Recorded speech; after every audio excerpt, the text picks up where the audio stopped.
Dan fulani. Holy bandit. Dan fulani. Kana so ka san kana tsulun sai ka san nan. Wallahi ya na iya. To ya ne to? Na ga nan da yadda nake. Kai na kuma yanzu.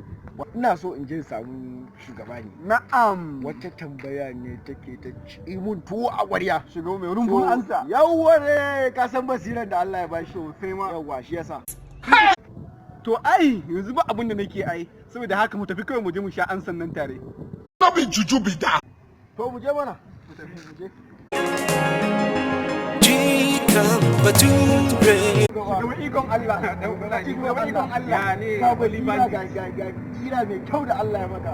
Ya nake. To ya ina zuwa haka. Ai da mu za mu je wajen ka ne ai. Yawwa ne. Guri na kuma lafiya. Na ne holy band yake tambaya. Okay. Yawwa. Gani nan. Ka san tun da na bar kasar Timbuktu. Ina da wata tambayar da nake so in maka. Haka ko muke jirgi a Tafilobakiya. Allah sarki mecece tambayan? Wannan sunan wannan shahararren mawaki na Afro wato Timaya. Wai shin ya aka yi aka samo asalin makasudin wannan suna wai Timaya ba. Allah sarki. Timaya dan boy ne. Idan kana da tantama bari ka ji. A yaren boy idan aka ce maka maya wato na boy. Na boy. Ti kuma shine nan. Ti maya wato nan na boy. Minit din guda biyu ne. Dan boy ne minit din guda biyu ne. Wallahi da ga shugaba. Wannan da na gaya maka shine literal meaning na timaya da yaren boy. Nan na boy.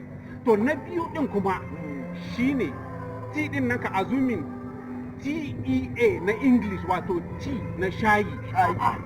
T maya wato shayin boy. Shayin boy. Shayin boy. Kama da tsoro wallahi. Shayin boy.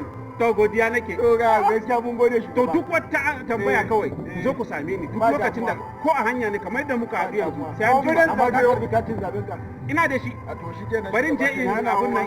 Ba da mu mutane. Na so mu yi ta mu bishayi.